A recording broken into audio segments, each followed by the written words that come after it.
I remember specifically the Kraft cheese commercials where they would tell us there are as many Singaporeans as there are cows in New Zealand. I was damn good at spending money until my kids came and I slowly learned to pull back. Are you in a position of supporting your staff who is pregnant, and if your staff happens to need more days off to see the doctor or to rest at home because she's having very severe nausea, are you prepared to give her that flexibility?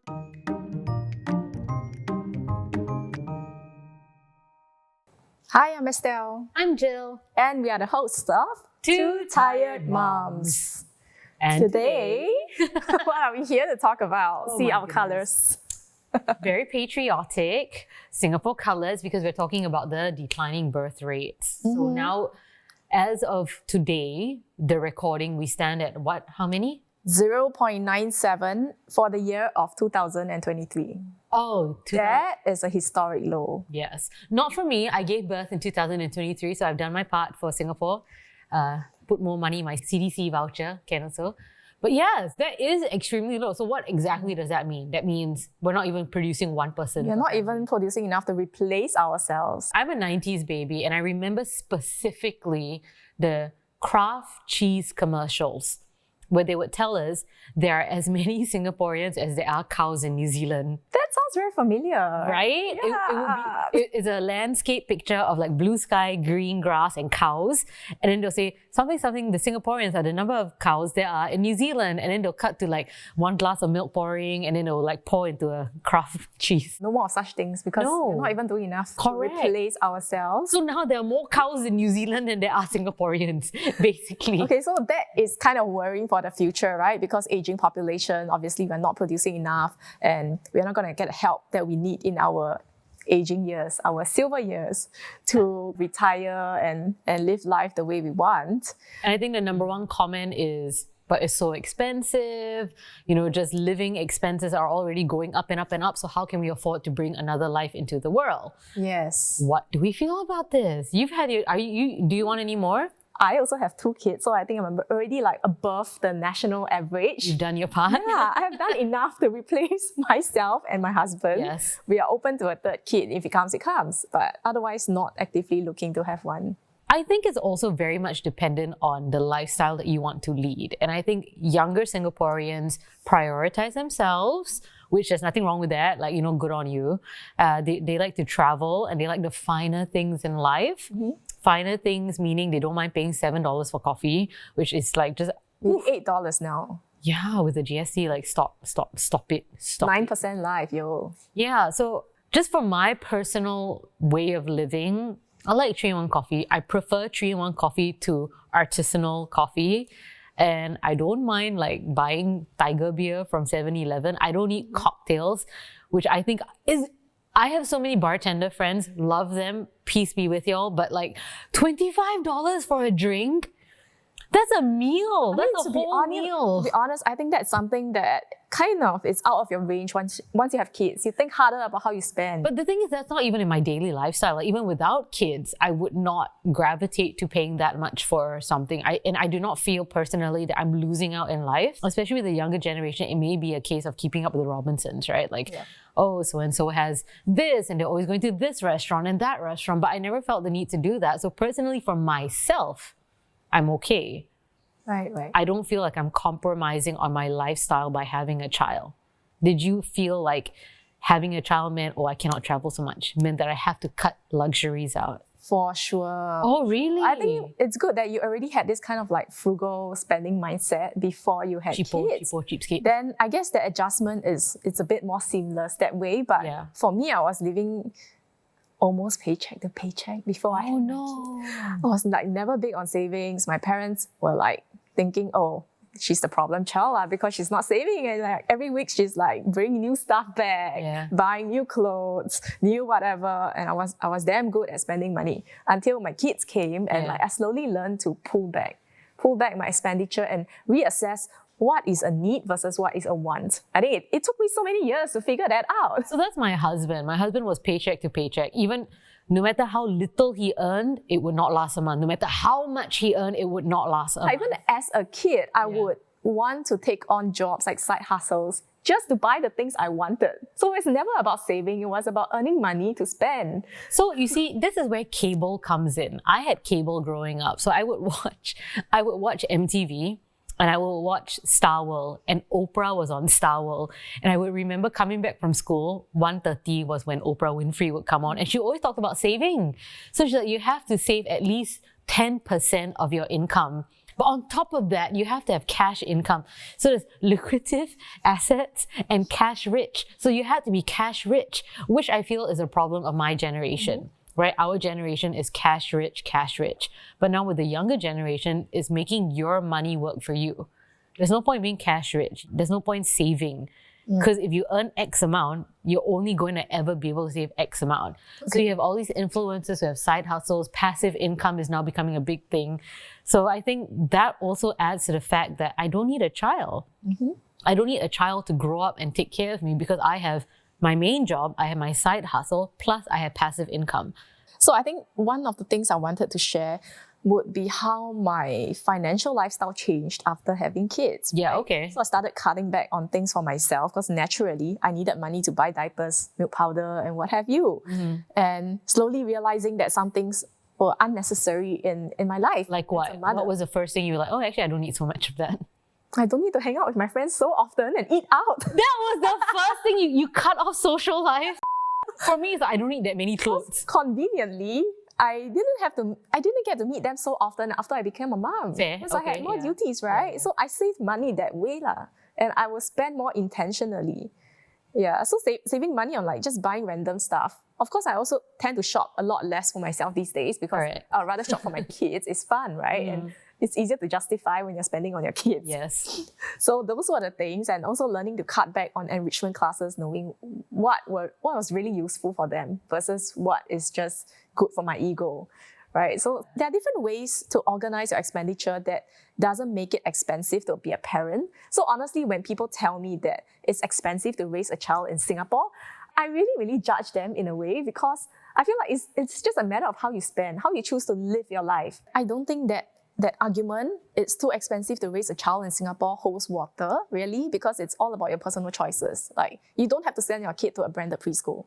Unless you're telling me that's the only preschool around your area, then I'm so sorry. You don't need all of this right now. I only have Netflix left. I unsubscribed from a few platforms when I realized I wasn't utilizing them the way I should be. Yeah. Right. So that kind of saved me some extra dollars every month. Okay, but in the ideal world, we should not have to scrimp and save to like have children, especially if the nation is calling for us to have more. What can the nation do for us to help, bring this about in a more seamless matter? The word is synergy, right? They like to throw that out a lot. So we need to have synergy. If you were to have a third child at this point, what could you do with more? More money at a workplace is always welcome because, when your number of children outnumbers the number of parents, I think that's when I need to seriously consider getting a helper. Yeah. Right now, we don't have a helper. We are already kind of struggling up to our necks already. The minute one parent is down with something, the other parent can feel the brunt, 50% more. Yeah. And that's just the way it is. And on weekends, it's just me and my husband. The two of us manage the kids and we try to manage our own lives at the same time. So it's got a point where if we ever have a third kid, I definitely need an extra pair of hands to be there on weekends because I still need a breather. I still need my life, So in order to not compromise my quality of life, obviously. More money. So more money is appreciated. Of course, that's going to be the thing, more money. But let's just say money is fixed. We cannot give you any more money. The other article that was recently put out as well is giving pregnant mothers more flexibility with leave or possibly giving them an allocated number of days off. Because we spoke about this as well. Doctor's appointment takes time. First trimester, morning sickness takes time as well. Yeah. Are we for that? Do we think that is an unnecessary drain? If they do make this a rule where they do allocate 5 days every month, a pregnant woman gets 5 days off. If you don't take those 5 days, should you be monetarily compensated?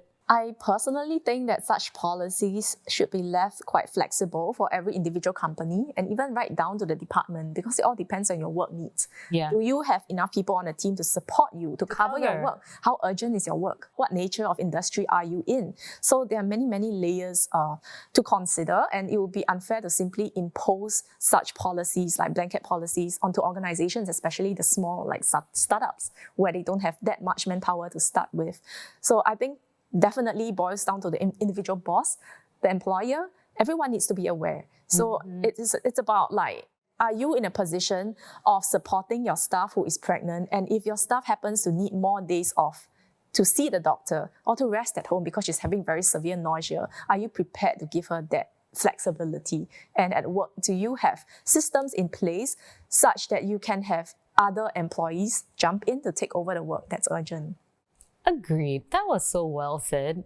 Well done. Because there's just so many factors into play, we can't just expect employers to take it on and accept it, right? Because the truth of the matter is employees in the team who are not pregnant and take on the additional workload are going to feel the tension. They're going to feel bitter or some kind of resentment and having to do more. I mean, that is what I personally experienced as well. So I think that is fair. It's a fair consideration. Just because people on your team are not pregnant or they do not have kids, it doesn't mean that they are there ready to do more to cover the pregnant woman. So ironically, before I had children, because I was in radio, right? So our prime time shows, so our morning and our evening shows, they get pretty much block leave. So they are December and June is when they get their leave, which is great for them, but also not flexible because like, what if they don't have children and they want to take August off?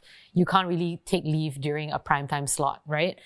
That's great for them if they have children. They're already promised mid-year and end-year leave, but that leaves it for the rest of the DJs to pick up the slack. And before I had children, it was always like, well, you don't have kids, cover. You don't have children, cover. So when Did you feel it was unfair? I did, because I felt there should have been a roster. Two scenarios. At one point, we did have enough DJs to rotate. So this year, I will do Christmas and New Year. Next year, someone else do it. But then there was also a time where there was no more floaters. We didn't have part-timers. So there was no one left. It was really like, hey man, you have to do it. So it was a situation where 4 years in a row, I didn't have Christmas because I was covering Christmas and I was in the studio. We like to do countdowns, right? Any radio station, you have countdowns on radio. And for 4 years in a row, I was like, no Christmas, no New Year's, no Christmas, no New Year's. And I thought when I became a mom, I am untouchable because now I am a parent. Well, now I got baby. You'll always use that against me. Now I'm finally mother. Unfortunately, that was a time where we did not have floaters. So my first baby's Christmas, I had to be in the studio as well. So yeah, I think while it is nice to have allocated leave, it really depends on the manpower of that company and of that department as well. So I don't think it is about compassion, it's about empathy. It's about, basically being able to show consideration and support your staff. That's it. It's about being human. Yes. Like, I don't believe that I need to have a boss who is a dad or a mom to be able to understand the situation that I'm in, even though it's a bonus if they are. But that said, I've also heard of friends with horror bosses who are mothers themselves who do not allow them to take leave or judge them for taking leave to look after their young children. So I have had a friend whose boss literally told her, I think you should get a helper because you're taking a lot of leave. I think you should pay me more in that case. Like, getting a helper, first of all, is a totally personal decision. Yeah. You do not get to advise your staff whether or not she should hire a helper just because she's taking off days from work. And by the way, off days are a right, right? Every one of us, we are entitled to 6 days of childcare leave if you have a kid who is 7 years old and below. That's ridiculous. I'm shooketh. So as we were talking about childcare leave, one of my biggest gripes about childcare leave, she's serious, as the government wants us to make more babies, is why can't they give more leave per child that's being born to the woman? What do you mean? If you have 2 kids, why can't we get 6 times 2 days, which means 12 days of childcare leave a year? It's like, it doesn't matter whether you have 1, 2 or 3 kids. Every working mother currently only gets entitled to 6 days of childcare leave. So if you are a parent and you have multiple children, you know they get sick not all at one shot. is a choo-choo train. Like the first one will get sick, then 3 days later another one will fall, and then 3 days later another one will fall sick. So yes, it needs personally, to be 6 per day. If we really want to support mothers and encourage them to have more kids, then we should be more open to giving childcare leave more than that 6 days. 6 days per child. And 6 days per child currently is already like kind of the bare minimum, right? Because we're talking about how many illnesses they can get. Correct. Hand, foot, mouth disease. That's already 1 week. Flu, chicken pox is already 1 week. Yeah. What else have you? Dengue, isn't it? So that's 3 weeks gone. Exactly. I'm going to get a childcare leave until my kid hits primary 1. What do you mean? Like my youngest kid. So currently I have 6 days, right? Yes. So once my youngest goes to primary 1 next year, it'll be down to 2 days of childcare leave. And I'm just like, struggling. Wait. Okay. 6 days currently now. Yeah. 6 days for 2 kids, huh? Yeah. So your elder one is already in primary 2. 3. Yes. And she's only allowed to get sick 2 days in the whole year. It doesn't make sense. So if she gets a chicken pox now, right? Chicken pox is 7 days, right? Yeah. 7 days. So 2 days is childcare leave. Then the other 5 days is what? Your personal leave that you have to take. What do you mean? You have to take care of her, what? Oh, yes. Then the other 5 days is you got to take your own personal leave to cover those. So the unspoken assumption is that I'm supposed to have really help at home to look after my kid. But you don't because I cannot take more than 6 days of leave to care for her. Right. So this is something that I'm definitely not looking forward to when my kid hits primary 1 next year, because that's when my youngest child goes to P1, and I'll basically have my 2 days childcare leave days down from 6 days to 2 days for 2 kids in primary school. Make sure they eat vegetables. I don't know. And I mean, like, can somebody tell me, is there a foolproof way of making sure your kids don't fall sick? I'm sure not. So can fathers just transfer their childcare leave to the mothers? Interesting thought. Plenty of things to think about. So not as easy as just, hey man, birth rates are low.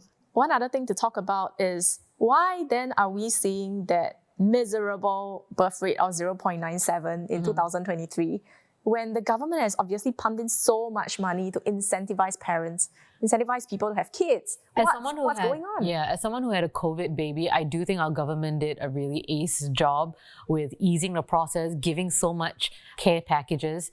And I was lucky enough, my child was born at the end of 2020. And I know they extended. It was like, only children born at this time, you get an additional, but then they decided to extend it as well. So I fell into that category. So I had an additional payout. I was so bitter. I know, she can't even hide it. I should have had a kid later. No, but like, full credit, I think they did a great job. But also, as a first-time parent, I did not realize how fast the money runs out. And the money cannot be used for formula, cannot be used for diapers, which are the 2 things that you need the most of, right? I had an oversupply, but some others just biologically, they cannot breastfeed, or it takes them way too much effort to breastfeed. And formula is so expensive. So I don't know. Confinement is so expensive. Confinement food is so expensive. And I know in Korea, confinement is subsidized by the government. So whatever the cost is, as the parent, you only pay $50 a day. I think for me, anecdotally, I've been hearing about how women are just very afraid that having kids will then set them back in their career. Especially when, like, the optimal age to have children is technically from when you're like 25 to 30, right? It's always under 30. Yeah. That's when your gynae loves to see you. And she'll be like, oh, great, you're under 30. You're unlikely to have all these conditions, right? Yeah, so if that's the optimal biological age, I can tell you that a lot of women in the workforce are not in that headspace to want to have kids, because they're just starting out in a career and they want to climb the ladder first. They think like they are going to be maybe discriminated or lose out if they just stop work for a few months to take their maternity leave. Yeah. And not just that, they would also just risk facing like discrimination or not being prioritized at the workplace when they return. And I think that is a legit concern. The second one is women who actually want to be very hands-on in raising their kids. So they're thinking like, maybe after having a kid, I want to take like 1 or 2 years off, right? To look after my child while my child is in that very tender age of growing. And at the same time, they do not want to lose out in the workplace, because 1 to 2 years can mean a lot right now, as things are developing so quickly with AI and whatnot. Yeah. And it's so easy to suddenly become irrelevant. So I think there's always that fear of not being relevant once women go back to the workplace. So what can we do to address this? I think the two different things that you're asking. So like if I were working and then I take 1 year off to be a mother to my children and then I go back to work, that gap year, that should not be held against the mother, right? Now, if you're constantly in the workplace and a promotion is in order or whatever, then I guess that's really dependent on your performance. The performance before getting pregnant should be taken into account. Like, has she progressively year on year, taken on more or at least carried on her workload? So if you're in the same company, then yes, I think you should still be on a trajectory regardless.